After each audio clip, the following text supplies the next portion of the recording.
पृथ्वी की या सृष्टि की उम्र कितनी थी, आयु कितनी थी उस वक्त जब जल प्रलय इस पृथ्वी पर आया। एक ये साधारण सा और जनरल नॉलेज वाला सवाल है जो बाइबल से हम देखेंगे, लेकिन बहुत सारे लोग इस बात को नहीं जानते।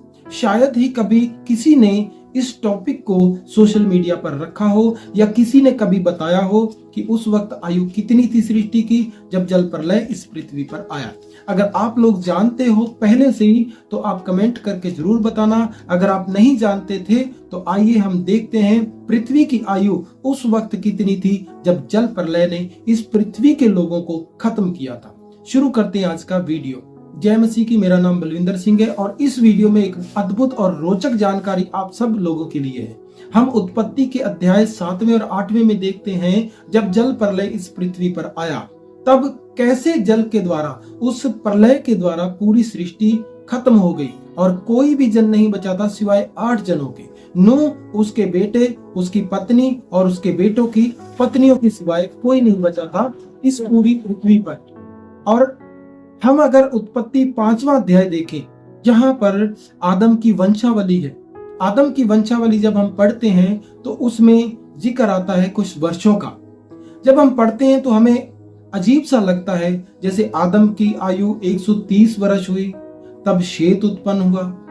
जब शेत की आयु 105 वर्ष हुई तब एनोश उत्पन्न हुआ और एनोश की आयु जब 90 वर्ष हुई तो कैनान उत्पन्न हुआ और कैनान की आयु जब 70 वर्ष हुई तब महलेल उत्पन्न हुआ और महलेल की आयु जब 65 वर्ष हुई तो येरेद उत्पन्न हुआ। जब येरेद की आयु 162 वर्ष हुई तब हनोक उत्पन्न हुआ और हनोक की आयु 65 वर्ष हुई तब मतुशेले उत्पन्न हुआ और मतुशेले की आयु जब 187 वर्ष हुई तब उससे लेमेक उत्पन्न हुआ और लेमेक की आयु जब 182 वर्ष की हुई तब उससे नूह उत्पन्न हुआ। और इसी अध्याय के लास्ट में लिखा है जब नूह की आयु 500 वर्ष हुई तब उससे शेम, हाम और येपेत उत्पन्न हुए।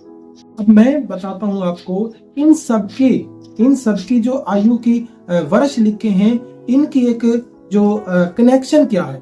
अगर हम इन सब को देखें तो आदम से लेकर वो सालों का जिक्र परमेश्वर करता आ रहा है और इन सब की आयु को अगर हम जोड़ें तब इनका योग जो आता है 1556 वर्ष आता है। लेकिन जल प्रलय अभी नहीं हुआ। इसके बाद हम जब 7वां अध्याय पढ़ते हैं उत्पत्ति का, उसकी 6ठी आयत देखते हैं तो वहां पर लिखा है नूह की आयु 600 वर्ष थी जब जल प्रलय इस पृथ्वी पर आया। मतलब इन 1556 वर्ष में 100 वर्ष और जुड़ेगा। जब हम इनको जोड़ते हैं तो इनका सबका योग 1656 आता है ना। अद्भुत बात। 1656 वर्ष के बाद इस पृथ्वी की रचना होने के और आदम के बनाए जाने के बाद पृथ्वी जल प्रलय से नष्ट हो गई और उसके बाद 8 जन उस जल प्रलय में बचे और उन 8 व्यक्तियों से फिर से ये सृष्टि चली और तब से अभी तक सृष्टि चली आ रही। आशा करता हूं ये जानकारी आपको बहुत अच्छी लगी होगी और अगर अच्छी लगी है तो आप कमेंट करके जरूर बताएं। अगर आप पहले से जानते थे तब भी आप बताएं, नहीं जानते थे तब भी आप कमेंट करके जरूर बताएं। आज के लिए इतना ही, मिलते हैं किसी और वीडियो में, तब तक के लिए जय मसीह।